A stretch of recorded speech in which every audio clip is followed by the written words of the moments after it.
සුබ සන්ධ්‍යාවක්. අපි සූදානම් වෙමු ඉරිදා සිත්නෙත් අසපුව අහන්න.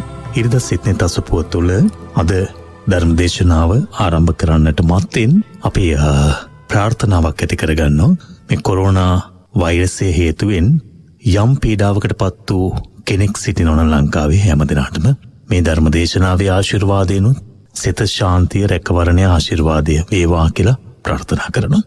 ඒ වගේම තවත් කාරණාවක් සිහිපත් කරන්න ඕන. ධර්මදේශනාව ආරම්භ කරන මොහොතේ ඔබ ධර්මදේශනාව අහන්න සූදානම් වන මොහොතේ කොලයක් පෑනක් ළඟට ගන්න. මම එහෙම කියන්නේ මේ ධර්මදේශනාව තුළ අභිධර්මයේ පිළිබඳව අපි සාමාන්‍යයෙන් අපිට එකපාරටම ග්‍රහණය කරගන්නට නොහැකි කාරණා බොහොමයක් දේශනා වේවි. අපි හාමුදුරන් වහන්සේ දේශනා කරාවි. ඒ නිසා වඩාත් හොඳම දේ එහෙම ගැටලු මතුවෙනවා නම් ඒවා ලියාගෙන මනසේ පහදා ගැනීමයි. ඒ නිසා කොලයක් පෑනක් අරගෙන ඉරිදා සිත්නෙත් අසපුව අහන්නට සූදානම් වෙන්න කියලා ආරාධනා කරනවා. අදත් ඒ උතුම් වූ සද්ධර්මානුශාසනාව වෙනුවෙන් අපි ආරාධනා කළා පදවි ශ්‍රීපුර ලස්සන ගම වනසේනාසනාධිකාරී අභිධර්ම විශාරද ත්‍රිපිටකාචාර්ය කම්මට්ටානාචාර්ය පූජනීය කිරුළපන ධම්මවිජය ස්වාමීන් වහන්සේට.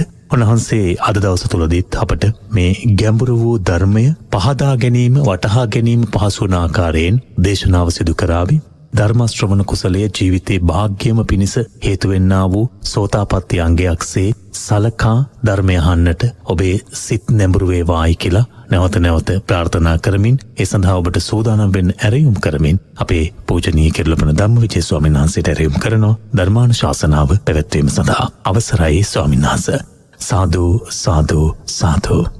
සමන්තා චක්කවාලේසු අත්‍රා ගච්ඡන්තු දේවතා සද්ධම්මං මුනි රාජස්ස සුනන්තෝ සග්ග මොක්ඛදං ධම්මස්සවන කාලෝ අයං බදන්තා ධම්මස්සවන කාලෝ අයං බදන්තා ධම්මස්සවන කාලෝ අයං බදන්තා. නමෝ තස් භගවතෝ අරහතෝ සම්මා සම්බුද්දස්ස. නමෝ තස් භගවතෝ අරහතෝ සම්මා සම්බුද්දස්ස. නමෝ තස් භගවතෝ අරහතෝ සම්මා සම්බුද්දස්ස. ඒකොප්පාද නිරෝධාච ඒකාලම්බන වත්තුකා චේතෝ යුත්තා දිපඤ්ඤාස ධම්මා චේතසිකා මතා. සද්ධර්ම ශ්‍රවණාබිලාෂී ලක්වැසි ලෝවැසි සදැහැති කාරුණික පින්වත්නි, අද දවසේ ඉරිදා සන්ධ්‍යා යාමයේ net fm සිත්නෙත් අසපුවෙන් සිත්නෙත් පහදවන ලෞතුරු භාග්‍යතුන් වහන්සේගේ ධර්මය ශ්‍රවණය කරන්නට සෝදානම් වන මොහොත.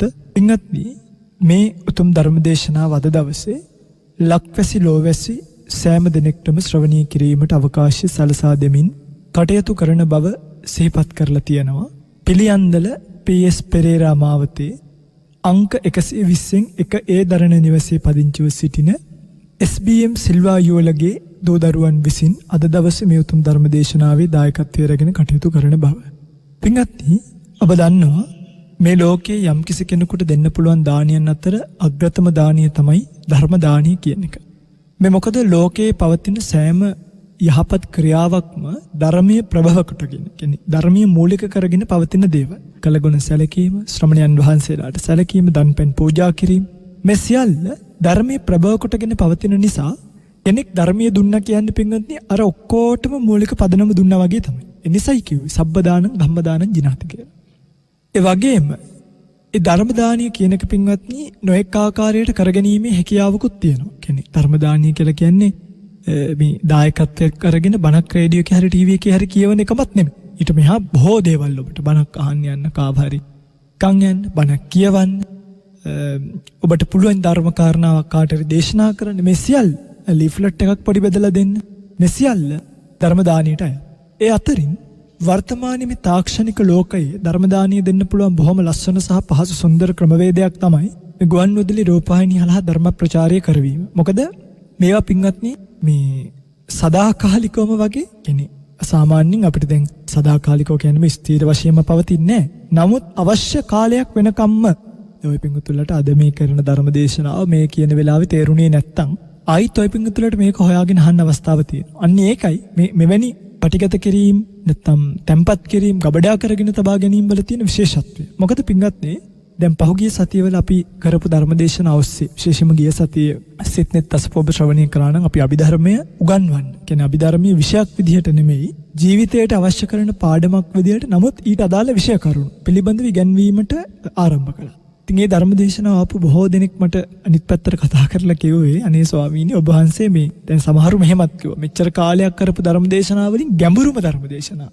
මෙච්චර කාලයක් අහපු බණ වලින් තේරුම් ගන්න දුෂ්කරම ධර්මදේශනාව. හැබැයි ඔවුන්ගේ නැවුවම මං ආපහු ඒත් අම්මේ කොහොම හරි අහන් හිටියද ඒත් අක්කේ කොහොම හරි අහන් හිටියද කොහොම හරි අහන් හිටියා ස්වාමීනි මේ කාරණා ඉගෙන ගන්න අවශ්‍ය නිසා අපි අහන් හිටියා කිව්වා. හැබැයි තව වරක් දෙවරක් නෙමෙයි 100,000 වාරයක් වුණත් ඒ ධර්ම දේශනාව ශ්‍රවණය කරන්නට අවශ්‍යයි කියලා කිව්වා. අන්න බලන්නකෝ.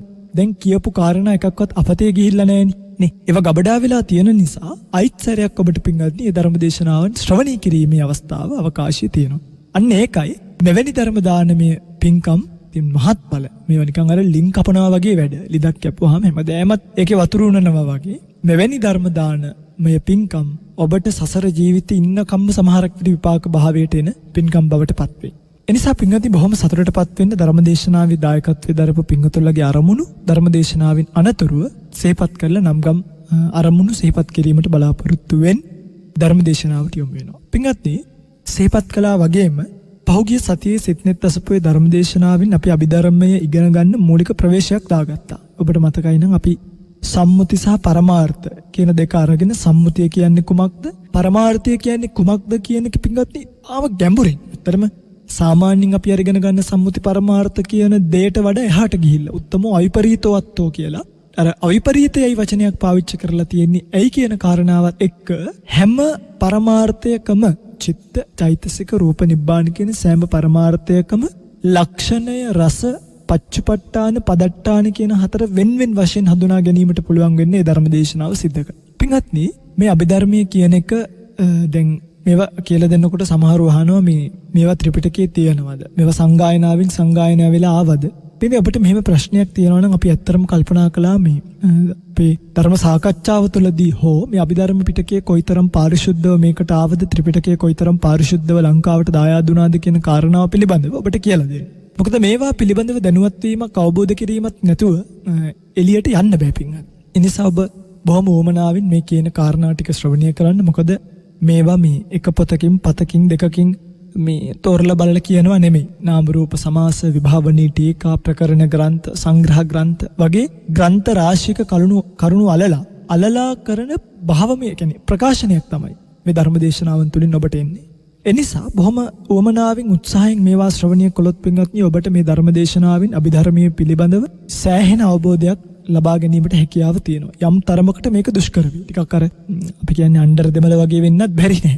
හැබැයි ඒ දුෂ්කරතාවය මැඩගෙන මගේ රත්තරන් පින්වත්නි මේක චුට්ට කාලයක් අහනකොට ඔබ තුලම උපදිනවා ප්‍රීතියක් මේ පරමාර්ථ ධර්ම විශේෂයි ආගන්න බැරි. මොකද පහුගිය කාලේ අභිධර්මයේ ප්‍රතික්ෂේප කරපු ඇත්තෝ අභිධර්මයේ නිවනට ඕමනා නැහැ කියපු ඇත්තෝ පරමාර්ථ ධර්ම අපිට ඉගෙන ගන්න අවශ්‍ය නැහැ කියපු ඇත්තෝ දැන් අද වෙනකොට ඒගොල්ලන්ගේ සිත් පෙරදිලා තියෙනවා. මේ සමහරු කියනවා ආමඳුරුනේ මේ ඉරිදා හවස වෙනකන් අඩුම මේ ධර්මදේශනාව මේ විකාශය වෙනකන්වත් ඉවසන් ඉන්න බෑ කියලා. ඒ කියන්නේ මේ ඇත්තටම මං හිතුවේ නේ අභිධර්මයේ කියන මේ කියන්නේ විෂයත් එක්ක බැඳිච්ච මේ ධර්මදේශනා ඊතරම් ග්‍රහණය කරගනී කියලා මං දිගින් දිගටමත් අපේ අයියටත් කිව්වේ මේවා කොච්චර මිනිසුන් ගනීද කියලා නම් සැකයක් තියෙන බව.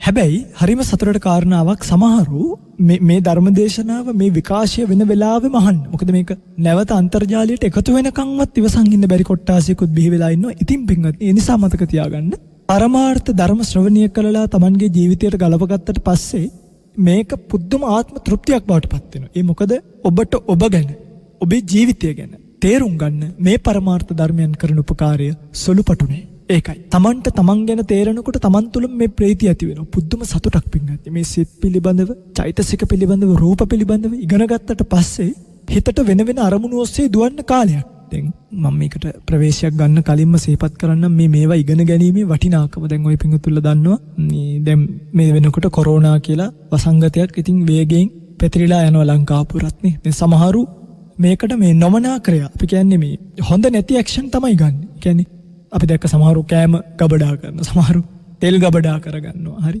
එක අපි කියන්නේ මේ මොකෝ කොරෝනා වලින් බේරුණා හැංගිලා කාලා බීලා මැරෙන්නේ නැතුව ඉන්නද? ඔය පිංගුතුල්ලා කොරෝනා වලින් බේරුණා කියලා හිතන්න ඔය පිංගුතුල්ලා මැරෙන්නේ නැත්. ඔය පිංගුතුල්ලා මැරෙනවමයි. ඒ නිසා ඔබ වඩා කලබල විය යුත්තේ ඔය එන වසංගතයට නෙමෙයි. මම හැමදාම කියන කාරණා. ඒවා පිංගත්නි වසංගත එනවා, මිනිස්සු මැරෙනවා. ඕක තමයි ස්වභාව ධර්මය. ඕක තමයි ලෝකෙ. අපි මැරෙනවමයි. ඒ නිසා ඒ මැරෙන්න ඔය පිංගුතුල්ලා ඕක නොහැදුනා කියලා හිතන්නකෝ. දැන් ඔය පිංගුතුල්ලා මැරෙන්නේ නැද්ද? මරණ ධම්මං මා මීයති යලබ්බනීයඨාන. අනේ මා මැරෙන්න එපා කියන්න එපා. ඒක නොලැබිය හැකිද? ව්‍යාධි ධම්මම්මා ව්‍යාධීති යලබ්බනීයඨාන. අනේ මා වයසට යන්න එපා, මෙලෙඩ වෙන්න එපා කියන්න එපා. ඔබ ලෙඩ වෙනවාමයි. ජරා ධම්මම්මා ජීරති යලබ්බනීයඨාන. අනේ මාව දිරන්න එපා කියලා හිතන්න එපා. මගේ රත්තරන් පිංගන්දි ඔබ දිරනවාමයි. ඔබ කොරෝනා වලින් බේරෙයි, සූකරුණෙන් බේරෙයි, ඩෙන්ගු වලින් බේරෙයි. හැබැයි ඔබ වයසට යන එකෙන් බේරෙන්න බෑ. ඔබ ලෙඩ වෙන එකෙන් ඔබට බේරෙන්නම බෑ. ඔබ මැරෙන එකෙන් ඔය මොන වගේම බේරුණත් ඔබ මැරෙන එකෙන් ඔබට බේරෙන්න බෑ. එනිසා ඔබ වඩා බිය විය යුත්තේ මේ කොහෙන්වත් ආපු අසංගතයකට නෙමෙයි. ඕවා එනවා නම් එද්දෙන්, හැදෙනවා නම් හැදෙද්දෙන්, මැරෙනවා නම් මැරෙද්දෙන්. කියන්නේ මේ මරණය සංවර්ණනා කිරීමක් නෙමෙයි, ජීවිතය පිළිබඳව අවශ්‍ය කරන යම් ප්‍රතිකාරයක් තියෙනවා නම් ගන්න. නමුත් එතනට ප්‍රයොරිටි එකක් දෙන්න එපා. ඒකට මූලික ස්ථානයක් දෙන්න එපා. මූලික ස්ථානයක් දෙන්න ලැබිච්ච මනුස්ස ජීවිතයේ ධර්ම අවබෝධය. ඒක ඉතින් මේවා කියනකොට පිංගතුලා ටිකක් උඩයට කල්පනා කරනවා ඇති. අපි මේවා විසඳලා දෙන්නම් හිමීට එන ගැටලුත් එක්ක මේ පිළිබඳව මේ අනිත් පැත්තට හිතීමේ තියෙන වටිනාකම පිළිබඳව තේරුම් කරලා පැහැදිලි කරලා දෙන්න බලාපොරොත්තු වෙලින් මාතෘකා කරපු ගාථාව ඔස්සේ ධර්මදේශනාව සඳහා යොමු වෙනවා. එනිසා දැඩි වීරියක් ඇති කරගන්න මේ පරමාර්ථ ධර්ම කියනකොට හිත ඇකිලෙනවා, මේ වගින් පිට යන්න හදනවා, විවිධ මාර බාධා එනවා. ඒ මාර බාධා වලින් හිත ඇකිලීම් වලින් ගලවගෙන මටත් මේ ගැඹුරු ගහම්බීර ධර්ම චිත්ත චෛතසික රූප නිබ්බාන සම්ප්‍රයුක්ත ධර්ම අවබෝධ වෙත්වා, එතුලින් භව දුක් නිවෙත්වා කියලා කවුරුත් ප්‍රාර්ථනාවක් ඇති කරගෙනම මේ උතුම් ධර්ම ශ්‍රවණය කරමු. පින්වත්නි, අභිධර්මාර්ථ සංග්‍රහය හරහා පෞගිය දවසක අපි අභිධර්ම පිටකය පිළිබඳව දේශනා කළා. කරමින් ඇවිල්ලා සම්මුති සහ පරමාර්ථ පිළිබඳවත් පරමාර්ථවල තියෙන චිත්ත චෛතසික රූප නිබ්බාන කියන සතර පරමාර්ථ ධර්ම පිළිබඳවත් කතා කළා. එතනිනුත් අපි චිත්ත චෛතසික රූප නිබ්බාන කියන හතරෙන් චිත්තය කියන එක අරගෙන දැන් ওই පිංගුතුලක පොඩි නෝට් එකක් තියෙනවනේ, ඔන්න උඩින්ම චිත්තය කියලා ලියාගත්තා. ඊළඟට මේ චිත්තේ බෙදෙනවා කොටස් දෙකකට. මොනවද? භූමි සහ ජාති කියලා. චිත්තේ ප්‍රධාන බෙදීම් දෙකයි. භූමි සහ ජාති. භූමි තියෙනවා හතරක්. කාමාවචර, රූපාවචර, අරූපාවචර සහ ලෝකෝත්තර. පිංගත්නි, මෙන්න මේ කාමාවචර, රූපාවචර, අරූපාවචර, ලෝකෝත්තර කියන්නේ සිත් කොටස් වගේක්. කියන්නේ කාමාවචර භූමියේ පහළ වෙන සිත්ය. රූපාවචර භූමියේ පහළ වෙන සිත්. අරූපාවචර භූමියේ පහළ වෙන සිත්ය. ලෝකෝත්තර භූමියේ පහළ වෙන සිත්ය. මෙන්න මේ විදිහට තමයි මේ බෙදීම එන්නේ. ඒකට සම්පූර්ණයෙන්ම කාමාවචර භූමියේ පහළ වෙන සිත් 54කුත්, සිව් 50ක් කියලා කියන්නේ. රූපාවචර භූමියේ 15කුත්, අරූපාවචර භූමියේ 12කුත්, ලෝකෝත්තර භූමියේ කැටි ක්‍රමයෙන් 8කුත්, විස්තර ක්‍රමයෙන් 20කුත් සංග්‍රහිත වෙනවා. කාමාවචර භූමියේ 54යි, රූපාවචර භූමියේ 15යි, අරූපාවචර භූමියේ 12යි, ලෝකෝත්තර භූමියේ 8යි. ඒ කියන්නේ සියලුම සිත් 89ක් බවට පත් වෙනවා. මෙන්න මේ 89 ගැන තමයි අපි අද ඉගෙන ගන්න යන්නේ යම් මට්ටමකට. එතකොට කාමාවචර භූමිය කියලා කියවන එකක්. මේ කාමාවචර භූමිය පහළ වෙනවා සිත් 54ක්. 89න් 54ක්ම කාමාවචර භූමිය තමයි පහළ වෙන්නේ. පින්වත්නි, හොඳට මතක තියාගන්න ඕනේ. එතකොට ඒ 54 කාමාවචර භූමියේ විතරක් නෙමෙයි පහළ වෙන්නේ.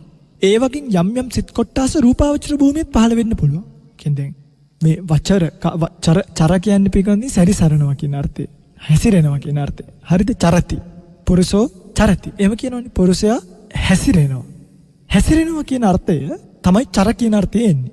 එතකොට කාමාවචර, කාම ලෝකයේ වැඩිපුර හැසිරෙන. ඒකයි. මේ සිත් කොටස 54 කාම ලෝකයේ තමයි වැඩිපුර හැසිරෙන්නේ. කාම භූමිවල. හැබැයි වැඩිපුර හැසිරෙනවා කියන එකෙන් කියවෙන්නේ ඒ භූමියේම විතරක් හැසිරෙනවා කියලා. කාමාවචර සිත් වනාහි රූපාවචර භූමියේද ඇතිවන්නේය. තේරුණාද මං කියන එක දැන්? අපි හිතමුකෝ ඒ රූපාවචර බ්‍රහ්ම ලෝකෙක ඉන්න කෙනෙක්ට බණ අහන්න එන්න ඕනි කියලා. චෛත්‍යයක් වැඳලා එන්න ඕනි කියලා හිතනවා. අන්න ඒ ධානා සිත් වලින් මිදිලා කාමාවචර භූමියේ පහළ වෙන්න ඕනි සිත් තමයි එහෙදි පහළ වෙන්නේ. ඒ කියන්නේ කාමාවචර භූමියේ පහළ වෙන සිත් රූපාවචර භූමියේත් පහළ වෙනවා. හැබැයි මේ සිත් 54ට මූලික වශයෙන් කාමාවචරයයි කියන්නේ වැඩි වශයෙන් කාම භූමි වල පහළ වෙන නිසාය. රූපාවචර සිත් 15ට රූපාවචරයයි කියන්නේ ඒවා වැඩිපුර පහළ වෙන්නේ රූපාවචර භූමියේය. හැබැයි ඒකෙන් කියන්නේ කාම ලෝකේ ඉන්න කෙනෙක්ට රූපාවචර සිත් පහළ නොවෙනවා කියලා. දැන් උදාහරණයක් විදිහට ওই පිංගුතුල ධානයක් උපදවා ගත්තොත් ඒක රූපාවචර සිතක්නේ. අන්න එතකොට ඒක රූපාවචර. නමුත් පහළ විය යුතු භූමිය කාම ලෝකයේදී ඒ සිතට පහළ වීමේ අවකාශය තියෙනවා. ඒ කියන්නේ මිනිස්සු ධ්‍යාන ලබන්නේ නේ. ඒකනේ මිනිස්සු මාර්ගඵල ලබන්නේ. අන්න එහෙමයි. ඒ අරූපාවචර භූමියත් එහෙමයි. ලෝකෝත්තර භූමිය පිළිබඳවත් දැන් ලෝකෝත්තර උනත් සෝවාන් මාර්ග සිත පහළ වෙන්නේ කොයිදද? නේද? කාමාවචර භූමියේදීත් පහළ වෙන්න පුළුවන් නේ මිනිස්සු.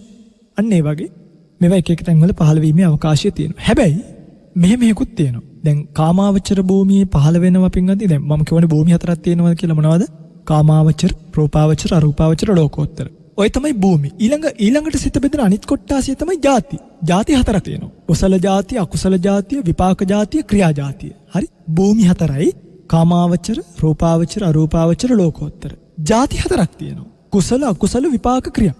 අන්න ඒ වගේ කාමාවචර භූමියේ ඔය කියන ಜಾති හතරම පහළ වෙනවා. කුසල පහළ වෙනවා, අකුසල පහළ වෙනවා, විපාක පහළ වෙනවා, ක්‍රියා පහළ වෙනවා. මේ රූපාවචර භූමියට එනකොට රූපාවචර භූමිය පහළ වෙන්නේ නැහැ ಜಾති හතරම.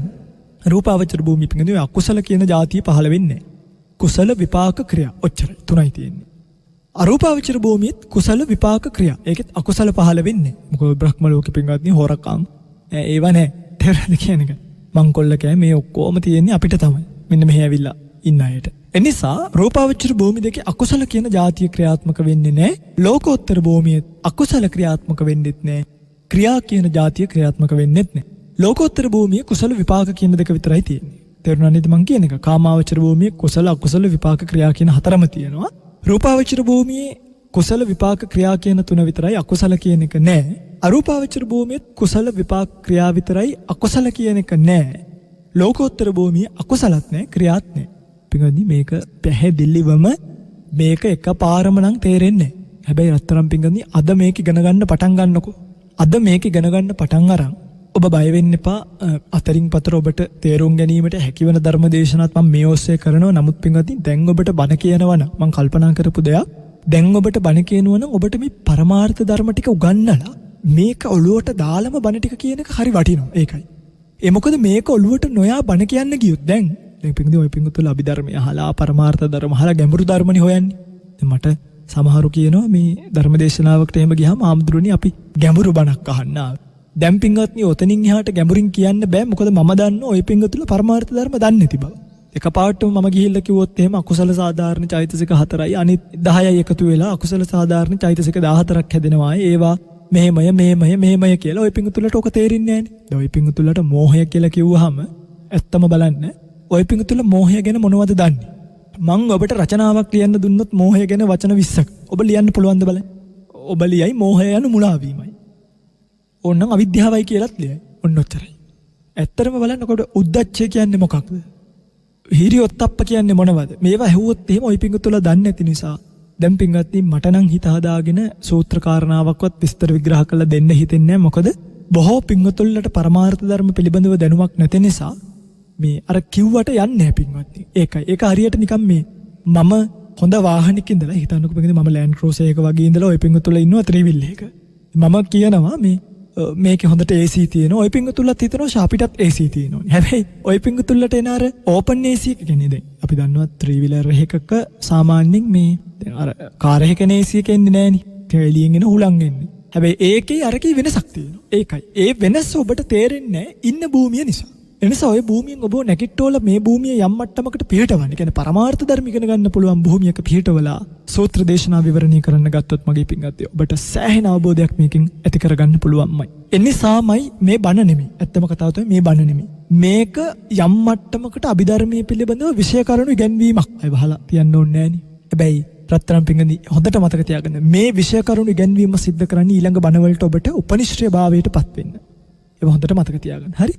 ඔන්න දැන් කව කාමාවචර භූමි, රූපාවචර, අරූපාවචර, ලෝකෝත්තර සහ ಜಾති හතරක් පිළිබඳව කුසල අකුසල විපාක ක්‍රියා කියලා. පින්වත්නි ඔන්න ඔතනදී කාමාවචර භූමියට කාමාවචර භූමියයි කියලා කියන්නේ ඒ සිත් දැන් ඒ සිත් වලට එහෙම නමක් යෙදලා තියෙන්නේ. ඒ සිත් වැඩි වශයෙන් හැසිරෙන්නේ කාමාවචර භූමිය නිසාය. රූපාවචර සිත් වලට ඒ නම යෙදලා තියෙන්නේ. රූපාවචර සිත් වැඩිපුර හැසිරෙන්නේ රූපාවචර භූමිය නිසාය. අරූපාවචර සිත් වලට වැඩි වශයෙන් ඒ නම ව්‍යවහාර කරන්නේ ඒවා අරූපාවචර භූමියේ පහළ වෙන නිසාය. දැන් සෝතාපන්න කෙනෙක් ලෝකෝත්තර. එයා ලෝකෝත්තර වුණා කියලා පින්වත්නි දැන් ලෝකෝත්තර භාවයට පත් වුණාට එයාට කාමාවචර සිතුත් ඇති වෙන්න පුළුවන්. හැබැයි ඇති දැන් අපි දන්නවනේ සෝමනස්ස සහගත දිට්ඨිගත එහෙම තියෙනවනේ. උපේක්ඛා සහගත දිට්ඨිගත. අන්නේ එන්න මෙන්න මේ සිතවිලි පින්වත්නි දැන් මේවා මේ සිත් ඇති වෙන්නේ ලෝකෝත්තර භූමිය කෙනෙකුට. තේරුණාද මම මේ කියන එක? ඊළඟට විචිකිච්ඡා සහගත සිත්. ඒව ඇති වෙන්නේ ලෝකෝත්තර ඵල ලැබපු කෙනෙකුට. හැබැයි එයාට ওই පුංචි පුංචි සමහරක් දේවල් වලට ලෝභ මූලික ආදී සිත් ඇති වෙන්න පුළුවන්. අන්න එහෙම අවකාශයක් තියෙන නිසා ඒ කාමාවචර ඒවා මම ඉදිරියේදී අදාළ ස්ථානයන් විදි කියලා දෙන්නම්. සෝවාන් පලස්ත පුද්ගලයාට ඇති වෙන සිත් මොනවද නොවෙන සිත් මොනවද? හරි ඒවා ඉගෙන ගත්තාම මේවා පිළිබඳව සෑහෙන ලොකු දැනුමක් එනවා. ඉතින් ඒවා ඒ තැන්වලදී අපි ඉගෙන ගමු. දැනට මතක තියාගන්න කාමාවචර භූමියේ ලෝකෝත්තර සිත් ඇති වෙන්නත් පුළුවන්. ලෝකෝත්තර භූමියේ කාමාවචර සිත් ඇති වෙන්නත් පුළුවන්. වෙනස තියෙන්නේ අර නම යෙදිලා තියෙන්නේ වැඩි වශයෙන් හැසිරෙන අර්ථය කියලා. තේරුණා නේද? මං හිතනවා තේරෙනවා ඇති කියලා මේ පින්වතුන්ලට. හොඳයි. ඊළඟට කාමාවචර සිත් පිළිබඳව කතා කරන්න යද්දී ඔන්න දැන් කාමාවචර සිත් 54ක් තියෙනවා. දැන් ඔන්න රූපාවචර, අරූපාවචර, ලෝකෝත්තර කියන ඔක්කොම අමතක කරලා දාන්න. දැන් අපි හයිලයිට් කරලා ගන්නවා කාමාවචර කියන මාතෘකාව. කාමාවචර භූමියේ සිත් 54යි. ඕක බෙදෙනවා අකුසල මූලික සිත්ය, අහේතුක සිත්ය, සෝබන සිත්ය වශයෙන්. අකුසල සිත් 12යි, අහේතුක සිත් 18යි. එතන 30යි, සෝබන සිත් 24යි. එතකොට 30යි 24යි 54යි. එන්නානි අකුසල සිත් 12යි, අහේතුක සිත් 18යි, සෝබන සිත් 24. ඔන්න කාමාවචර භූමියේ ඉන සිත් 54. ඕකෙනුත් අකුසල මූලික සිත් 12. දැන් ඔන්න අපි ගන්නවා කාමාවචර භූමිය තියෙනවා. කාමාවචර භූමිය තියෙනවා සිත් 54ක්. මොනවද 54? අකුසල 12යි, අහේතුක 18යි, සෝබන 24යි. ඕකෙත් දැන් අපි ඔන්න අහේතුකයි සෝබනයි කියන දෙක අයින් කරලා අපි යන්කෝ අකුසල මූලික සිත් වල. අකුසල මූලික සිත් වල පින්වත්නි අකුසල ಜಾති තුනක් තියෙනවා. කියන්නේ අකුසල මූල තුනක්. ලෝභ මූලික, ද්වේෂ මූලික, මෝහ මූලික කියලා. හරිද? ලෝභ මූලික සිත් 8යි. සෝමනස්ස සහගත දිට්ඨිගත සම්පයුත්ත සංකාරික සසංකාරික. එහෙම. සෝමනස්ස සහගත දිට්ඨිගත විප්පයුත්ත සංකාරික සසංකාරික. ඊළඟට උපේක්ඛා සහගතත් ඒ වගේම දිට්ඨිගත සම්පයුත්ත සංකාරික සසංකාරික විප්පයුත්ත සංකාරික සසංකාරික කියලා 8ක් තියෙනවා. ලෝභ මූලික සිත් 8යි, ද්වේෂ මූලික සිත් 2යි, මෝහ මූලික සිත් 2යි. හරිද? ලෝභ මූලික සිත් 8යි, ද්වේෂ මූලික සිත් 2යි 10යි, මෝහ මූලික සිත් 2යි 12ක් බවට පත් වෙනවා. පින්වත්නි මේ අකුසල සිත් පිළිබඳව ඉගෙන ගන්න යද්දී මම කල්පනා කරපු දෙයක් තමයි මේ අකුසල විභාගයට ඔබව බස්සන්න කලින්, අකුසල චිත්ත විභාගයට ඔබව බස්සන්න කලින් ඔබට මේ අකුසලයේ සම්බන්ධව වැදගත් වෙන යම් යම් කාරණා ටිකක් කියලා දෙන්න. ඒ තමයි චෛතසික ධර්මවල ස්වභාවය. කියන්නේ පිටින් ඕනෑම සිතක් ඒ සිත ඔය දැන් සිත් එකයිනේ තියෙන්නේ. ඇත්තටම අපිට තියෙන එක හිතයි. හැබැයි මේක 89ක් විදිහට බෙදිලා තියෙන්නේ යම් මට්ටමකට ඒ සිත්වලට සම්ප්‍රයෝග වන චෛතසික ධර්ම අනුවයි. ඒ කියන්නේ එක සිත්වලට පින්වත්නි එක චෛතසික ධර්ම එකතු වෙලා තමයි ওই සිත් හැදෙන්නේ. දිට්ඨි කියන චෛතසිකය එකතු වෙලා හැදෙන තැන් දිට්ඨිගත සම්පයුත්තයි. දිට්ඨි කියන චෛතසිකේ නැතුව හැදෙන සිත් දිට්ඨිගත විප්පයුත්තයි. තේරුණා නේද මම මේ කියන එක? එතකොට ඒකේ දිට්ඨිගත සම්පයුත්ත විප්පයුත්ත භාවය තීරණය කරන්නේ සිත නෙමෙයි. ඒ සිතට අනුගත වෙලා තියෙන චෛතසික. එනිසාම කල්පනා කළා කාමාවචර භූමිය සතු අකුසල් සිත් ගැන උගන්වන්න කලින් අකුසල් සිත්වලට මේ හැඩය ලබා දෙන අකුසල චෛතසික පිළිබඳව ඔබට ඉගැන්වීමක් කරන්න. පිළිගන්නේ මේ ක්‍රමය ටිකක් වෙනස්. කියන්නේ මේ දැන් සාමාන්‍යයෙන් සාම්ප්‍රදායිකව ඉගැන්වෙන අභිධර්මාර්ථ සංග්‍රහය මුලින්ම සිත් ටික කියලා ඉවර කරනවා. සිත් ටික කියලා ඉවර කරලා තමයි චෛතසික පිළිබඳව හැඳින්වීමක් කරන්නේ. ඊළඟට තමයි රූප විභාගයට යන්නේ. හැබැයි මේ ඉගැන්වීම චුට්ටක් ඒ සම්ප්‍රදායෙන් බැහැරට මං අරන් එනවා. හේතුව මේ අද කාලේ ඉන්න මිනිස්සුන්ගේ වටහා ගැනීමේ ඥානෙ අඩුකමක් තියෙනවා. ඒක තමයි ඇත්ත. කියන්නේ සියුම් කාරණා වටහා ගැනීමේ ඥානෙ අඩු නිසා අර මං කිව්වේ සූත්‍රයක් දේශනා කරන්න කලින් අභිධර්මය උගන්වලා ඉන්න ඕනේ. එතකොට සූත්‍රය තේරුම් ගන්න පුළුවන්. අභිධර්මයේ තියෙන සිත් පිළිබඳව උගන්වන්න කලින් ඒ සිතට ඒ හැඩය ලබා දෙන චෛතසික පිළිබඳව ඉගන්වුවාම අර සිත ගැන පූර්ණ අවබෝධයක් ඔබට එනවා. එනිසාම කල්පනා කළා මේ සිත පිළිබඳව නැත්නම් අකුසල් සිත් පිළිබඳව උගන්වන්න කලින් අකුසල් චෛතසික පිළිබඳව ඉගැන්වීමක් කරන්න. ඒ නිසාමයි අද ධර්මදේශනාවට මාතෘකා කළේ අභිධර්මාර්ථ සංග්‍රහයේ එන ද්විතීය පරිච්ඡේදයේ නැත්නම් ද්විතීය පරිච්ඡේදයේන 46 වෙනි ගාථාව. ඒකුප්පාද නිරෝධාච ඒකාලම්බන වත්තුකා චේතෝ යුත්තා ද්විපඤ්ඤාස ධම්මා චේතසිකා මත. ඔන්න බලන්න ගාථාවේ අර්ථය. පින්වත්නි මේ චෛතසික කියලා කියන්නේ එකක් තමයි සිතත් එක්කම අහට ගන්නවා. හරිද? සිත යම් අරමුණක් දැන් අපි හිතමුකෝ පින්වත්නි සිත පුටුවක් අරමුණු කරනවා කියලා. එතකොට චෛතසිකත් ඒ පුටුව අරමුණු කරගෙනමයි හටගන්නේ. ඒ සිතත් එක්කම හටගන්නවා. ඒක උපාද එකටම ඇති වෙනවා. නිරෝධාච එකටම නිරුද්ධ වෙනවා. කියන්නේ හිත ඒ පුටුවෙන් නිරුද්ධ වෙනකොටම ආයි චෛතසික තියෙන්නේ නේ අනිත් හිතෙන. චෛතසිකත් අර හටගත්ත හිතත් එක්කම නිරුද්ධ වෙනවා. ඒක තමයි චෛතසිකවල ලක්ෂණ. ඒකා ලම්බන අර සිත ගත්ත අරමුණේම තියෙනවා. පුටු පහක් තියෙන එකක අපි හිතමුකෝ කහ පාට පුටු හතරයි රතු පාට එක පුටුවකුයි තියෙනවා. සිත රතු පාට පුටුවට අරමුණු කරනකොට චෛතසික කහ පාට පුටුව අරමුණු කරන්නේ. චෛතසිකත් රතු පාට පුටුවම අරමුණු වෙන ස්වභාවයක් තියෙනවා. අන්න ඒකට කියනවා ඒකා ලම්බන. සිත ගන්න අරමුණේම පිහිටවනවා. අයි ඒක ඇති වෙලා වෙනත් පැති වලට දුවන්නේ නැහැ. තේරුණා නේද? ඒකුප්පාද නිරෝධාච ඒකා ලම්බන වත්තුක. ඔන්න ගාථාවේ අර්ථය. චේතෝ යුත්වා ද්විපඤ්ඤාස ධම්මා චේතසිකා මත. ඒ කියන්නේ චේතෝ යුත්වා ද්විපඤ්ඤාස. මේ සිතත් එක්ක මිශ්‍ර වුණු ද්විපඤ්ඤාස කියන්නේ 52ක්. වූ ධර්මයන්ට කියනවා චෛතසික කියලා. එතකොට චෛතසික කීයක් තියෙනවද? 52ක් තියෙනවා. චෛතසික වල ස්වභාවය මොකද්ද? ඒකුප්පාද නිරෝධාච ඒකාලම්බන වත්තුක.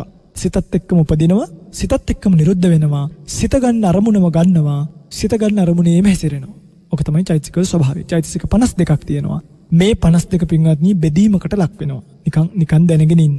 මේ බෙදීම මේ චෛතසික 52කින් සබ්බ චිත්ත සාධාරණ කියලා චෛතසික 7ක් තියෙනවා. ප්‍රකීර්ණක කියලා චෛතසික 6ක් තියෙනවා. දැන් පින්වත්නි ඇත්තටම අද නම් ඔබට මේවා තේරෙන්නේ නැහැ නේ. දැන් රේඩියෝ එක වහන්න ලෑස්ති. අප්පෝ දැන් නම් මේ බණ තේරෙන්නේ නැත. අන්න මොනවට කියනවා මොකද්ද? සිත හකුලව ගන්නවා කියලා. දැන් නම් අද නම් මෙලෝදියක් තේරෙන්නේ නැත. ඒ නිසා අද බණ අහන්න හොඳ නැහැ. ඒකට කතා කරලත් කියනවා සමහරව ආමුදුරනේ මේ ඊයේ බණ නම් මෙලෝදියක් තේරුණේ නැහැ. ඔය තියෙන හුරු නැතිකම පින්වත්නි. අද වෙනකොට මේ කොරෝනා වැනි වසංගත වලට ඔබට මූණ දෙන්න සිද්ධ වුණේ සසර ජීවිතේ මේවා තේරුම් ගත්තේ නැති නිසා. ඔබ සසර ජීවිතේ මේවා තේරුම් අරගෙන තියෙනවා නම් සංසාර දුක ඉවර කරගෙන තියෙනවා නම් සමාජගත රෝග වලට ඔබට මුහුණ දෙන්න වෙන්නේ නැහැ. අද ඔබට සමාජගත රෝග වලට මුහුණ දෙන්න වෙලා තියෙන සංසාරගත දුක ඉවර කරගත්තේ නැති නිසාමයි. එනිසාම අදත් සමාජගත රෝග ඉස්සරහා පවා ඔබ ඔබේ සංසාරය දික් කරගන්නවා විනා ඒවට කලකිරීමක් නිබ්බිදාවක් ඇති කරගෙන සංසාරයෙන් මිදෙන්න උත්සාහ කරන්නේ නැත. ඔන්නෝක තමයි ඇත්ත. ඒ නිසා ඔය කොරෝනා වලින් ආරක්ෂා වෙන්න වතුර බොන්න ඔය කියන ඒවා ඔක්කොම ඉගුරු බැරි නම් කොත්තමල්ලි බැරි නම් ඕන එකක් බොන්න. හැබැයි ඔබ වැඩිපුර කල්පනා කළ යුත්තේ මම කොරෝනා වලින් ආරක්ෂා වෙනවද? මෙන්න මේ චෛතසික ධර්මයන් තේරුම් ගන්නවද? නේද? මම මෙන්න මේ අහවල් වෛරසයෙන් ආරක්ෂා වෙනවද? නැත්නම් මෙන්න මේ සංසාර දුක කෙලවර කරගන්න ධර්මතා ටික තේරුම් ගන්නවද? ඔන්න තේරුම් ගන්න ඕනි කාරණා. මොකද ඔබ මේ පාර කොරෝනා වලින් බේරෙයි සංසාර ජීවිතේ බෙල්ල කැපෙනකොට ඒක නවත්තගන්නේ කොහමද? රාජ දඩුවම් වලට අහුවෙලා ඇඟේ පතේ හැම ගලවනකොට ඒව ගලවගන්නේ කොහමද? නාසය කපලා අතට දෙනකොට කන කපලා අතට දෙනකොට කොහමද ඒව වළක්වගන්නේ? එනිසා පින්වත්නි වසංගතයෙන් බේරෙනවා කියන එකට මූලිකත්වයට වඩා සැබවින්ම මේ බෞද්ධ දර්ශනය අදහන සත්පුරුෂයෝ ඉන්නවනේ මං කියන්නේ මේක එක්තරා විද්‍යාවකට ඔය පින්වතුලා දෘෂ්ටියකට දාන්න එපා. මම මේ වීරිය පිළිබඳව ඔබට සිහිපත් කරන්නේ. මේ ශාස්ත්‍රයේ ඉඳලා තියෙනවනේ එහෙම වීරිය කරපු ඇත්තෝ තමන්ව කොටිය කනකොට මේ කනවා කියලා හිතන්නේ නැතුව මොකද කළේ? අන භාවනා කළානේ නේ. රහත් වුණා අවසානයේදී. අර ඊතලෙන් වැදිලා සෝන මහරහතන් වහන්සේ බිම අත තියාගෙන දන ගහගෙන සක්මන් කළා රහත් උනේ. එහෙමයි මේක තිබ්බේ. හරි පින්වත්. ඔන්න ඒ නිසා මතක තියාගන්න මේවා හොඳට තේරුම් ගන්න. මේවා වහලා දාලා නිකන් ඉන්න එපා. චෛතසික ධර්ම සබ්බචිත්ත වශයෙන් 7යි ප්‍රකීර්ණක වශයෙන් 6යි. ඒ දෙකම දැන්ට ඕනේ. ඒ දෙකම මතක් කරන්නකෝ. මං කියලා දෙන්නේ යන්නේ මෙන්න මේ චෛතසික 52 තියෙනවා අකුසල චෛතසික 14ක්. මොනවද? අකුසල චෛතසික 14ක් තියෙනවා. කොහොමද මේ අකුසල චෛතසික 14?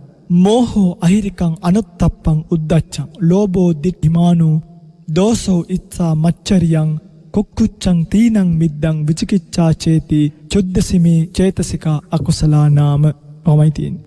මෝහය, අහිරිකය, අනුත්තප්පය, උද්දච්චය, ලෝභ, දිට්ඨි, මාන, ද්වේෂ, ඊර්ෂ්‍යාව, මච්චරිය, කුක්කුච්ඡය, තීන, මිද්ද සහ විචිකිච්ඡා කියන මේ 14 ලියා ගන්නකො පින්වත්නි හිමින් සැරේ.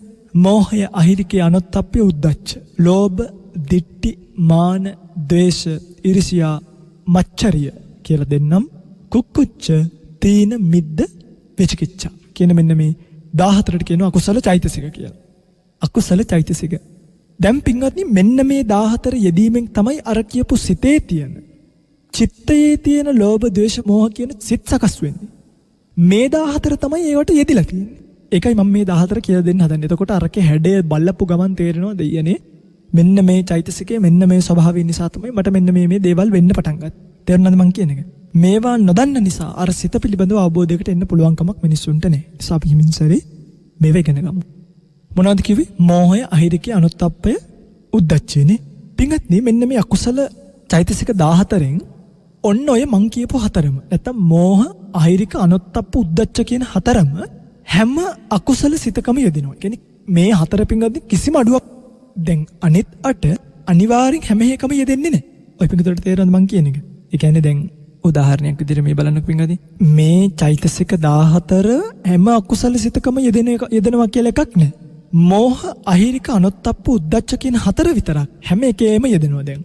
අපි ගත්තොත් සෝමනස්ස සාගත, දිට්ඨිගත, විපයුත්, අසංකාරික සිත කියන එකේ දිට්ඨි කියන චෛතසිකය යෙදෙන්නේ නැහැ. හැබැයි දිට්ඨිගත සම්පයුත් එකේ දිට්ඨි කියන චෛතසිකය යෙදෙනවා. එහෙමයි. ඉතින් ඒ පිළිබඳව මම ඒ සිත් පිළිබඳව විග්‍රහ කරද්දී ඒ සිත් වල මොන චෛතසිකද යෙදෙන්නේ? කොහොමද ඒවා ප්‍රභේදයට පැමිණුණේ කියන එක කියලා දෙන්න. දැනට අපි මෙන්න මේ චෛතසික පිළිබඳව යම්කිසි හඳුනා ගැනීමක් කරමු.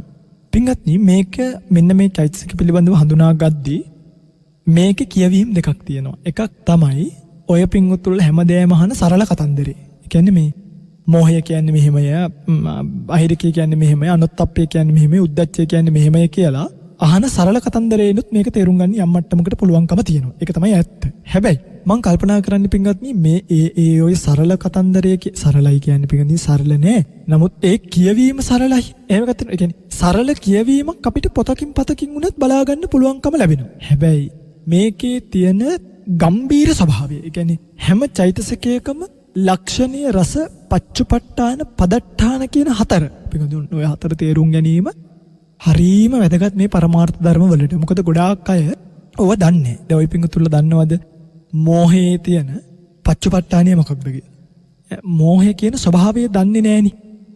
නිකම් ඔය පිටුතුල්ල නිකමට හිතන් දන්නවා අර අරමුණෙහි සැබෑ තත්ත්වයේ වහන ස්වභාවය මෝහයයි කියලා. ඒක තමයි ඇත්තටම. නමුත් මේකේ ලක්ෂණ රස පච්චුපට්ඨාන පදට්ඨාන කියන මේ කාරණා දැන නොගැනීමෙන් ඔබට මෝහය පිළිබඳව සම්පූර්ණ දැනීමකට එන්න බෑ. ඒක ඔබට තේරෙයි මම මේ කාරණාවන් කියලා දෙනකොට. මම මේ හැම එකකම සාමාන්‍ය සරල ප්‍රකාශනය ගැඹුරු කියන්නේ මේ සූත්‍ර ත්‍රිපිටකයේ අට කතාව ටීකාවේ තියෙන ප්‍රකාශනයත් ඔබට සිහිපත් කරලා දෙන්න. එතකොට ඔබට මේක පිළිබඳව තේරුම් ගන්න පුළුවන්කමක් ලැබෙනවා. පිටින්දී මම ආයිත් මතක් කරන්නේ මේක අමාරුයි නම් අනේ කරුණා කරලා පින්වත්නි අපි අහලා බලමුකෝ. අපි අමාරුයි නම් මේ අභිධර්මී ගැන්වීම නවත්තලා මෙහෙමම. ඉතින් ඔබ ලියලා එවන්න. ඔබ මේ net fm එකට ලියලා එවන්න. මේ කතන්දරය කියන්නේ අභිධර්මී පිළිබඳව ඇහෙන ධර්මදේශනා සතියට එකක්. අභිධර්ම ඉගෙන ගන්න ක්‍රමවේදය ඔබට ගැළපෙනවද නැද්ද? නැත්නම් අපි අර සාමාන්‍ය කරගෙන ආපු සාමාන්‍ය ධර්මදේශනා රටාවම කරන්නද මේ අභිධර්මී පිළිබඳව ඉගෙනීම ඔබට වටීවිද රේඩියෝ එකෙන් ඔබට ඇහෙනව මදිද?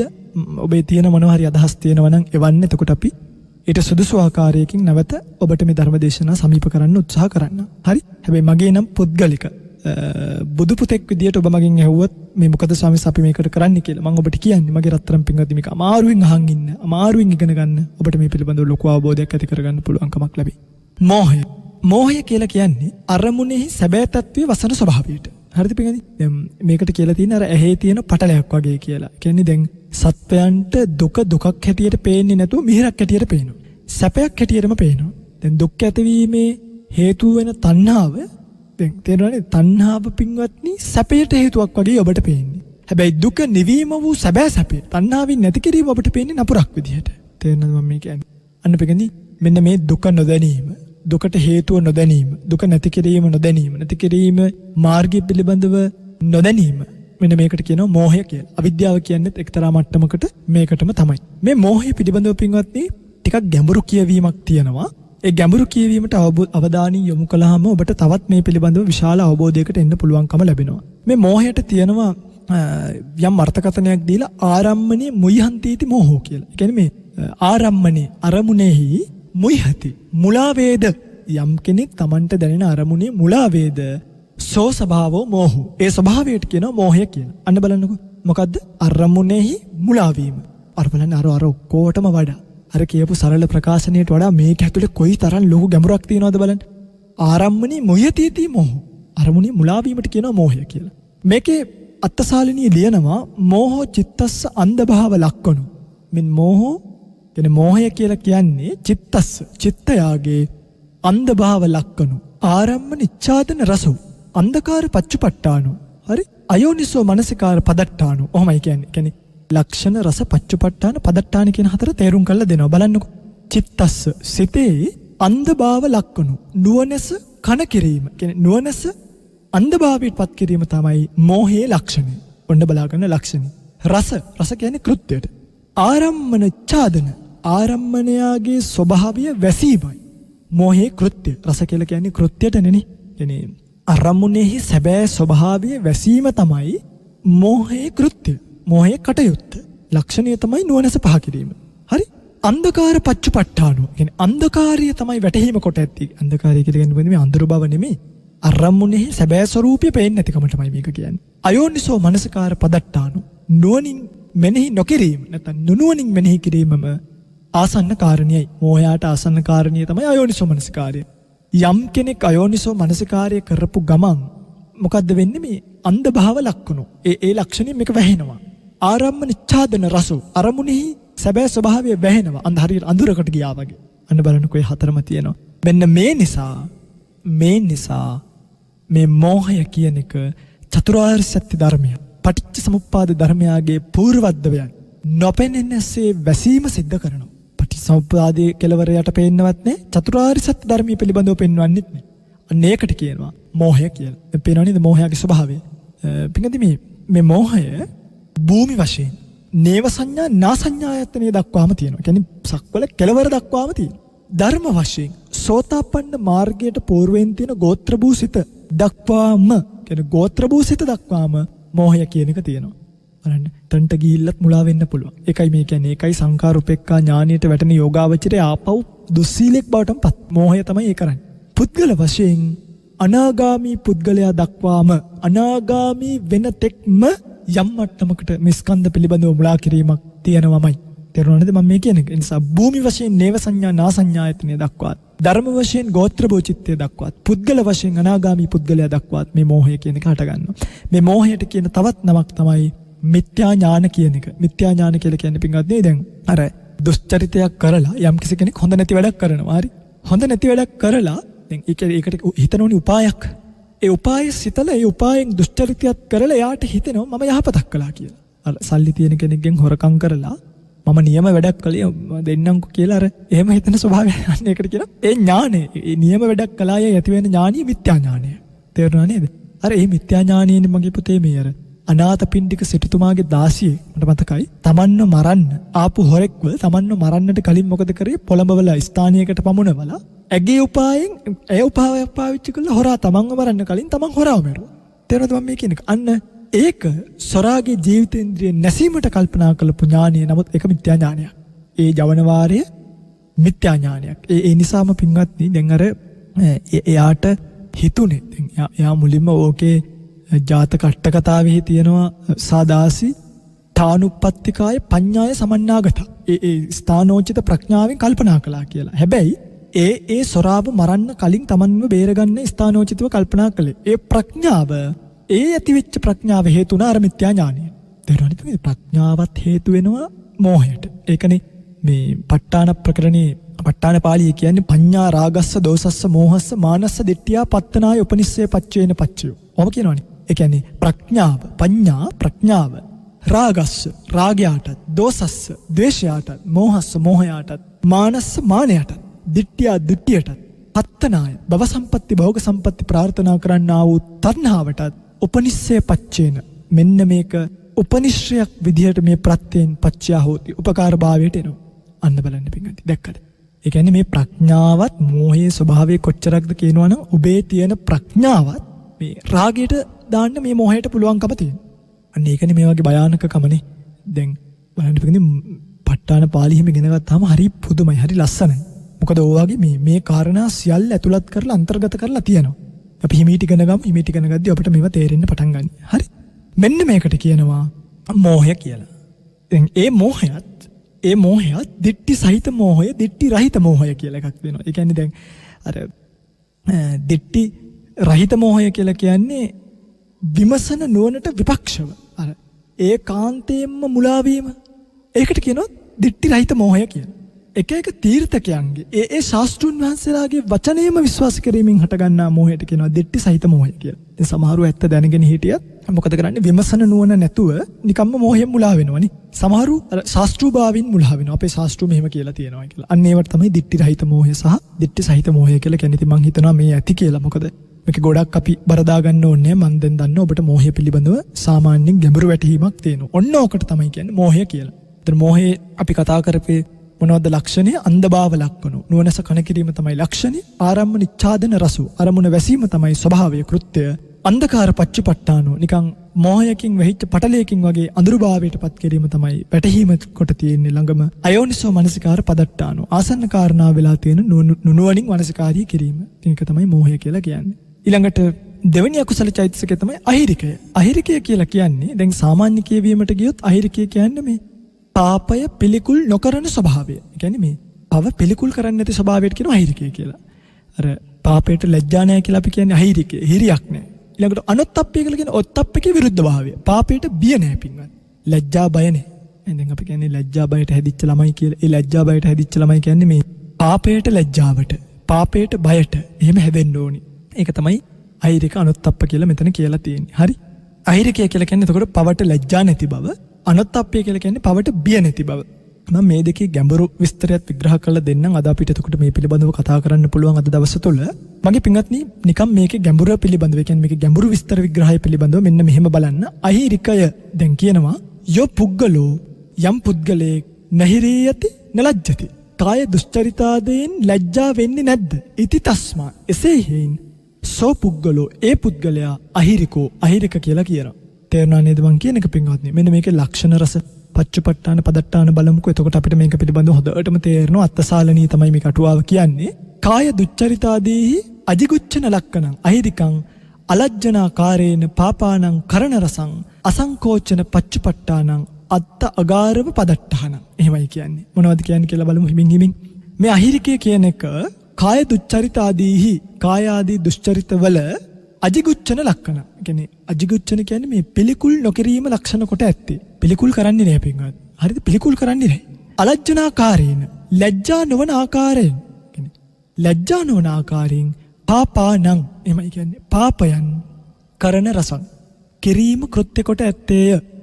එහෙම මේක කියන්නේ. හරිද? දැන් බලන්නකෝ පිළිකුල් කරන්නේ නැතිව ලැජ්ජාවක් නැතිව යම් කෙනෙක් මේ පාපය කරනව නම් අන්න ඒ කිරීමට කියනවා මේකේ කරන රසං. ඒක කිරීම තමයි ස්වභාවය. කියන්නේ කෘත්‍ය. හරි? අසංකෝචන පච්චපට්ඨාන. නොහැකිලෙන බව වැටහීමයි. එයා පිංගන්නේ ඒකට ලැජ්ජාවක් නැහැ කියන්නේ. හරිද මගේ පිංගන්නේ? එයා ඒ පාපයට ඇකිලෙන්නේ නැහැ. දැන් අපි සමහර පාප තියෙනවා ලැජ්ජාවෙන් අකුලව ගන්න. රහසය කරන පව් තියෙනවනේ. දැන් මේක අසංකෝචන පච්චපට්ඨාන. ආයිති ලැජ්ජාවක් කරේමේ මොකක්වත් නැහැ. දැන් බස් එකකට නැග්ගාම අපිට පේනවා සමහර රුපියලක් ඉතුරු නොදුන්නාම නේ තමන්ගේ ටයි අරව මේ ඔක්කොම අමතක වෙලා මේ කියන්නේ බයින්න ද්වේෂය සකස් වුණාම බැනගෙන යනවනේ. අන්න නොහැකිලේ. කියන්නේ අපි කියනවා සමහරව අපි මේ හොඳට ටයි කෝඩ් දාලා හිටියන මෙන්න මේ ගංගෙන් එහා පැත්තේ මිනිස්සු අපි මෙහෙමයි. එහෙමත් කියනවා සමහර. මේ අපිත් හොඳට කොළඹ හතේ කොළඹ හයේ මේ ඔක්කොම පින්වත්නි අසංකෝචන පච්චපට්ඨාන. නොහැකිලෙන බව තමයි ඒ තියෙන්නේ. අත්ත අගාරව පදට්ඨාන. කියන්නේ ආත්මයට අගෞරවයම සිදු වෙන බව තමයි ආසන්න කාරණේ. එහෙම කරාම ආත්මයට ගෞරවයක්ද වෙන්නේ අගෞරවයක්. අන්න අගෞරවයක්නේ. තමන්ගේ ජීවිතයට අගෞරවයක් වෙනවා. අන්න ඒකට කියනවා. ඒක තමයි ආසන්න කාරණේ කොටගෙන තියෙන්නේ. හරියට පිළිගන්නේ කොයි වගේද දන්නවද? jigucchati nahiriko papo gutova sukaro. ඔන්න උපමාව. ගම් ඌරෙක් ගම් ඌරා කියලා කියන්නේ ගම් ඌරෙක් පිළිගන්නේ අසෝචිය පිළිකුල් කරන්නේ නැහැනේ. හරිද? ගම් ඌරෙක් අසෝචිය පිළිකුල් කරන්නේ නැහැ. අන්න ඒ වගේ මෙවැනි ගම් ඌරන් වැනි අසෝචිය පිළිකුල් කරන්නේ නැති පින්වතුන් මොකද කරන්නේ? කාය දුස්චරිත ආදී පිළිකුල් කරන්නේ නැහැ කියලා තමයි සිහිපත් කරලා තියෙන්නේ. ඒ නිසා ඒවට පිළිකුලක් ඇති වෙන්න ඕනි නේ. අන්න ඒවා පිළිකුල් කරන්න එපා. පින්ගනි පාපය කියන එක බය නැති වුනහම ලැජ්ජ නැති වුනහම තමයි ඕවා වෙන්නේ. මෝහයෙන් වැහුනහම තමයි විශේෂයෙන්ම. හරිද පින්ගත්? ඒකත් මම කියලා දෙන්නම්. මෝහයත් එක්ක තමයි මේ දෙක බලවත් භාවයට පත් වෙන්නේ. ඊළඟට උනේ අනොත්ප්පං කියලා එකක්. මේ අනොත්ප්පං කියන්නේ යම් ධම්ම ජාතං යම් ධර්ම ස්වභාවයක් නොත්ප්පති. කියන්නේ මේ කාය දුස්චරිතාදිය කෙරෙන් ත්‍රස්ත වෙන්නේ නැද්ද? බය වෙන්නේ නැද්ද? මේවට බය වෙන්නේ නැද්ද? ඉතිතං ධම්ම ජාතං. ඒ නිසා ඒ ධර්ම ස්වභාවය අනොත්ප්පයයි කියනවා. මේකේ ලක්ෂණ ස්වභාවය මනසිකාර්ය කරලා තියෙනවා. කියන්නේ පෙන්වලා තියෙනවා. අනොත්ප්පං අනුත්තාස ලක්ෂණ. කියන්නේ අනොත්ප්පය කියන එක කාය දුස්චරිතාදීන් තැති නොගැනීම තමයි ලක්ෂණය කොටගෙන තියෙන්නේ. මේ වගේ බය වෙන්නේ. සමහර පිටින් ඔය පවට බය නැහැනේ. ඔය බරන්නේ පාරේ තියලානේ. ඒ බයට ඒ කියන්නේ ඒකට බය නැහැ. අන්න ඒක තමයි ලක්ෂණය. හරිද? ඊළඟට අනුත්තාසාකාරේන පාපානං කරන රසං. ඒ කියන්නේ ඒ තැති නොගැනීම ආකාරයෙන් පාපයන් කිරීම තමයි කෘත්‍ය කරගෙන ඉන්නේ. ඒක තමයි ස්වභාවය කියන්නේ. රස තමයි කෘත්‍ය පාපයන් කිරීම. අසංකෝචන පච්චුපට්ඨාන. මේකෙත් පින්වත්නි කාය දුස්චරිත ආදී කෙරෙහි නොහැකලීම තමයි වැටහීම කරගෙන තියෙන්නේ. හරියට මේ කොයි වගේද දැන් ඕක සිහිපත් කරනවා මේක කොයි වගේද? හරියට ගින්නට බය නැති පළඟැටියා වගේ. ඒක ඉතින් යාගේ මුලාවනේ. එයා එකට පයින්නේ සැප ගන්න කියලා හිතාගෙන. හැබැයි පෙන්නට පස්සේ අතපය පිච්චිලා යනවා. මෙන්න මේක දන්නේ නැතුව මොකක් වෙනවද? මෙන්න මේ බයට කියන්නේ පාපයට බය නැතුව පාපයට අත තියන්නේ යනවා. ඕක තමයි ඇත්ත. තේරුණාද පින්වත්නි? ගැඹුරු වැඩිද? ගැඹුරු නම් ටිකක් වැඩි ඇති. ඒ වුණාට කමක් නැහැ කොහොම හරි අහගන්නකො පින්වත්නි. මම මේවා පිළිබඳව ආයිත් ඔබට විස්තර විග්‍රහ කරලා දෙන්නම්. ඒ වගේම ඔබට යම් ගැටලුවක් තියෙනවා නම් ඔබ ලියලා එවන්න. ඒ ලියලා එවන කාරණා අපි මෙහෙඳම්ම විසඳලා දෙන්න උපරිම උත්සාහ කරනවා. හැකි සෑම විටකම ඔබට මේ පිළිබඳව අපි තේරුම් කරලා දෙන්නම්. හරිද? දැන් ඔන්න අපි ඉගෙන ගත්ත අහිරිකය, මෝහය, අහිරිකය, අනොත්ප්පිය පිළිබඳව. තව පින්වත්නි මේ අනොත්ප්පියට දැනගත යුතු කාරණා කීපයකුත් තියෙනවා. ඒකේ විශේෂම කාරණාව තමයි පින්වත්නි මේ මෝහය තියෙනවනේ. මෝහ සංප්‍රයුක්ත නැත්නම් මෝහය ඇතිවෙච්ච චිත්තුප්පාදේ තමයි මේක බලවත් වෙන්නේ. තස්මාතං සංපයුක්ත චිත්තුප්පාදේ උභයම්පි බලවතර. අභිධම්මාවතාර ටීකාවේ කියනවා ඒ නිසා මේ තස්මා කියන්නේ ඒ නිසා එසේ හේයින් තං සංපයුක්ත චිත්තුප්පාදෝ ඒ මෝහය හා සංප්‍රයුක්ත චිත්තුප්පාදේ උභයම්පි මේ දෙකම බලවතර අතිශයින්ම බලවත්. මොකද මෝහය නිසා තමයි පිටින් මේ දෙකම සිද්ධභාවයටපත් වෙන්නේ. ඊළඟට මම උද්දච්ච ගැනත් වචනයක් කියන්නම් අද ධර්මදේශනාවේ මේ කාරණා ඉවර කරන්න. උද්දච්ච කියන්නේ පිටින් සිතේ සැලෙන ස්වභාවය. කියන්නේ ආරම්මණී මනවින් නොපිහිටන ස්වභාවය කියලා තමයි සරල අර්ථකථනය එන්නේ. නමුත් ඒක පිටින් සමාධියට ප්‍රතිපක්ෂ ධර්මයක්. මේකේ ගැඹුරු කියන්නේ නැත්තම් අපි තේරුම් ගත යුතු ස්වභාවය සිහිපත් කරලා තියෙනවා. උද්දච්චය කියන්නේ චේතසෝ අවූපසම ලක්ෂණ.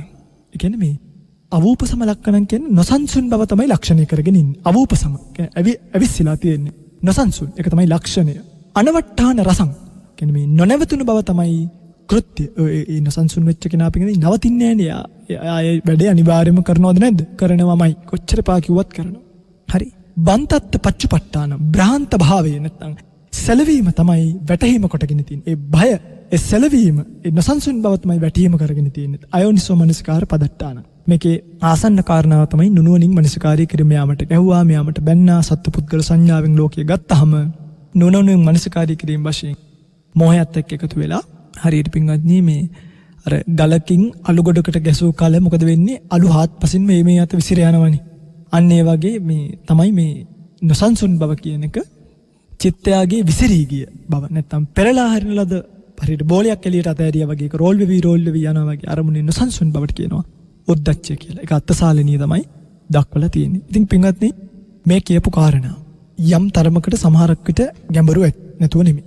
දැන් අද ඔබට මම කියලා දුන්න කාමාවචර සිත් 54ක් තියෙන බව එච්චරයි ඔබ දැනගත යුත්තේ.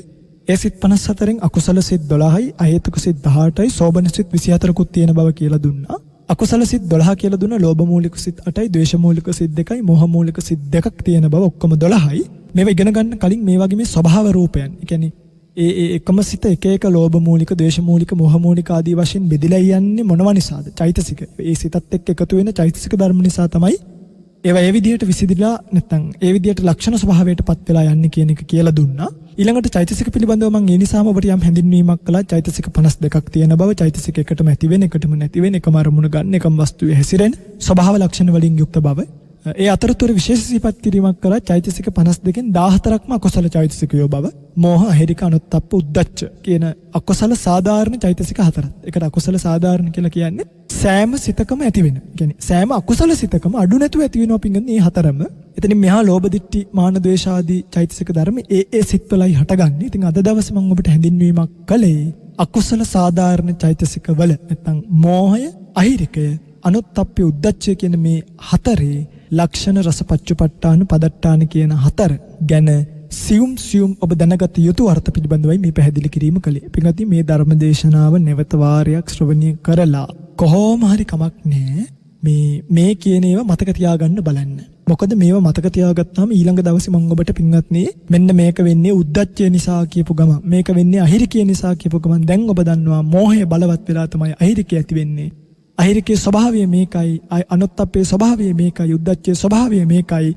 මේවා ඇති වෙන්නේ මෝහය නිසායි. මෝහය ඇති වෙන්නේ මෙන්න මේවා නිසායි.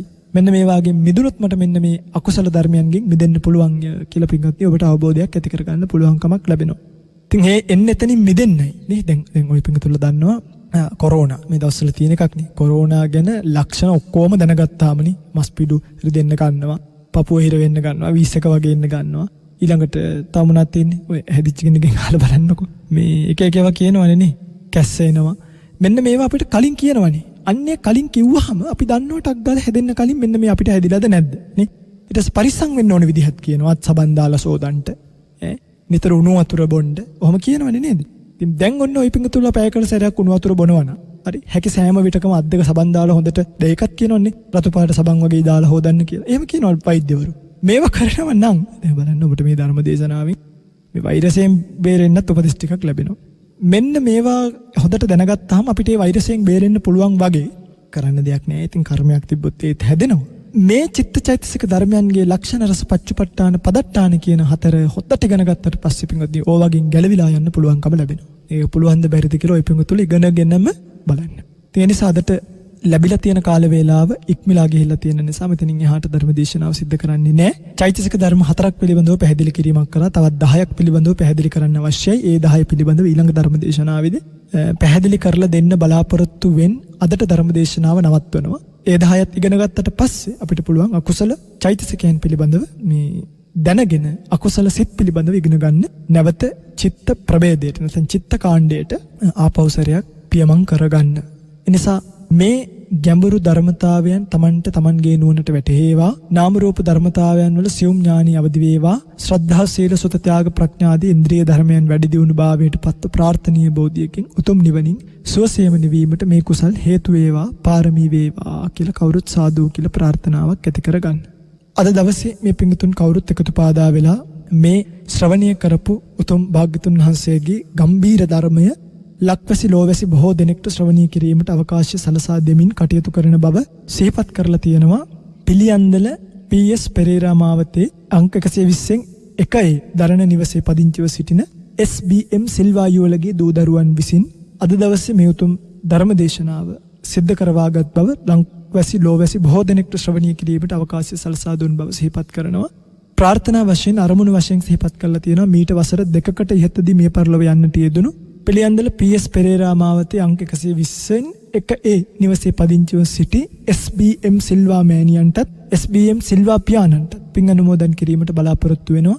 ඒ වගේම දේශකයාණන් වහන්සේගේ ශාසනික මෙහෙවරට ඇවැසි නිදුක් නිරෝගී චිරජීවනයේ උදාවි ප්‍රාර්ථනීය බෝධියකින් නිවී සැනසීම පිණිස සියලු දෙනාටම සුඛපටිපදා කිප්පවිඥාවකින් එක්මන් භවයකම නිර්වාණ අවබෝධය වේවා කියලා ප්‍රාර්ථනා කරගෙන තියෙනවා. ප්‍රාර්ථනා පරිදි නමින් මිය පරලොව යන්නට යෙදුණු සෑම සියලු දෙනාටම මේ ධර්ම ශ්‍රවණයෙන් ලද්දා වූ කුසල් හේතු වේවා, පරලෝක ජීවිත සුවපත් කරගනිත්වා, ප්‍රාර්ථනීය බෝධියකින් උතුම් නිවනින් සුවසේම නිවෙත්වා කියලා කවුරුත් සාදු කියලා ප්‍රාර්ථනාවක් ඇති කරගන්න.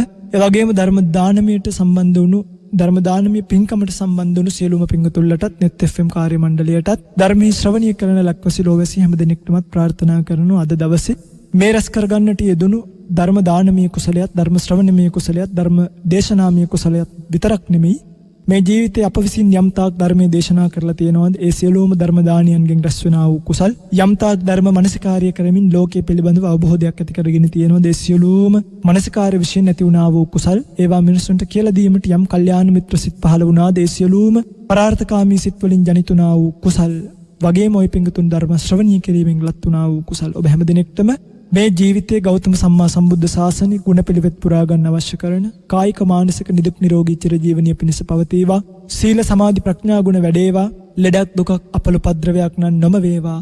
තුනුරුවන්ගේ අනන්ත සුවිසු ගුණානු බලයෙන් භාග්‍යතුන් වහන්සේගේ ධර්මය, ඒ ධර්මයේ රැකගෙන මහා සංඝයාගේ අනන්ත ගුණ බලයෙන් ලංකාවට මේ වෙනකොට තාම ශීඝ්‍රයෙන් පැතිරලා යන මේ වසංගත තත්ත්වය සීමා වේවා, පාලනය වේවා. මේ ගෞතම සම්බුද්ධ ශාසනීය මාර්ගඵල අවබෝධ කරගන්න තියෙන සොළුසුම භූමිය වශයෙන් දැනට ස්ථාපිත මේ ලංකා භූමිය තවත් කාලයක් සම්මා සම්බුද්ධ ශාසනීය පිළිවෙත් පුරන්නන්ට ക്ഷേම භූමියක් බවට පත් වේවා, අභය භූමියක් බවට පත් වේවා. මේ සියලු උදුරු තුනුරුවන්ගේ අනන්ත සුවිසි ගුණානු බලයෙන් දොහරින් භූත වේවා කියලා කවුරුත් සාදු කියලා ප්‍රාර්ථනාවක් ඇති කරගන්න. ප්‍රාර්ථනීය බෝධියක් වෙත්නම් ප්‍රාර්ථනීය බෝධියකින් සුඛපටිපදාවකින් උතුම් නිවනින් සුවසේම නිවෙන්නට මේ කුසල් හේතු වේවා. වාසනාව වේවා, පාරමී වේවා කියලා ප්‍රාර්ථනාවක් ඇති කරගන්න. මෙත් බෝසත් දිව්‍ය රාජානන් වහන්සේ ප්‍රමුඛ කොට ඇති සියලුම බෝසත් දිව්‍ය රාජානන් වහන්සේලා මේ පින් අනුමෝදන් කරගනිත්වා. දෙව්ලොව ජීවිත සුවපත් භාවයට පත් කරගනිත්වා. දෙව්ලොව සැනසෙත්වා. දෙවියන්ද ප්‍රාර්ථනීය බෝධියකින් උතුම් නිවනින් නිවෙත්වා කියලා කවුරුත් සාදු කියලා ප්‍රාර්ථනාවක් ඇති කරගෙන දෙවියන්ට පින් අනුමෝදන් කරන්න ගාථා සජ්ජායනා කරන්න. ආකාසට්ටාච බුම්මට්ඨා දේවානාගා මහිද්దికා පුඤ්ඤන්තං අනුමෝදිත්වා චිරං රක්칸තු ශාසනං. ආකාසට්ටාච බුම්මට්ඨා දේවානාගා මහිද්దికා පුඤ්ඤන්තං අනුමෝදිත්වා චිරං රක්칸තු දේශනං. ආකාසට්ටාච බුම්මට්ඨා දේවානාගා මහිද්దికා පුඤ්ඤන්තං අනුමෝදිත්වා චිරං රක්칸තු මං පරන්ති. සාදු සාදු සාදු. ඉරිදා සිතින් තසපුවේ ධර්ම දේශනාව අර මම මුලින් කිව්වා වගේ කොලයක් පෑනක් ළඟ තබාගෙන අහපු නිසා කොතරම් වැදගත් වුණාද කියලා ඔබට හිතෙනවා ඇති. මේ කාරණා පිළිබඳව නැවත නැවත සිහිපත් කරන්නේ අපි. ඔබ ධර්මයට යොමු වූවා නම් එහි ප්‍රතිඵලය කරා යන්නට, ඔබේ සිතේ අපේක්ෂාව තිබෙනවා නම් ඒ අතහර්ථයක් කරගන්නට, සාර්ථක කරගන්නට මේ වගේ ධර්ම දේශනා අහනකොට වෙන්නේ කොලයක් පෑනක් තියාගෙන ලියාගෙන නැවත නැවත සිහිපත් කර ගැනීම වැදගත් නිසා. ඒ වගේම ප්‍රශ්න තියෙනවා නම් අපිට ලියලවන්න. අපි ඉදිරියේදී ඒ ප්‍රශ්න අපි හමුදුරන් වහන්සේ වෙතට යොමු කරලා පිළිතුරු ලබා දෙන්නට බලාපොරොත්තු වෙනවා මේ වැඩසටහනින්. ඔබ ලියන්න ඕන මෙන්න මේ ලිපිණයට ඉරිදා සිත්නේ තසපුව net fm තැපැල් පෙට්ටිය 2045 කොළඹ. ඉරිදා සිත්නේ තසපුව net fm තැපැල් පෙට්ටිය 2045 කොළඹ කියන ලිපිණයට ලියන්න. අපි විරාමයකට ගිහිලින් පසුව ධර්ම සාකච්ඡාව සමගින් නැවතත් හමු වෙනවා. පූජනීය කිරුළපන ධම්මවිචේ ස්වාමීන් වහන්සේ නිදුක් වේවා, නිරෝගී වේවා, උතුම් වූ ධර්මාවබෝධය උන්වහන්සේට මේ ගෞතම සසුන තුළදීම ලබන්නට මේ කුසල් පාරමිතා වේවායි කියලා ප්‍රාර්ථනා කරමින් අපි විරාමයකට යමු.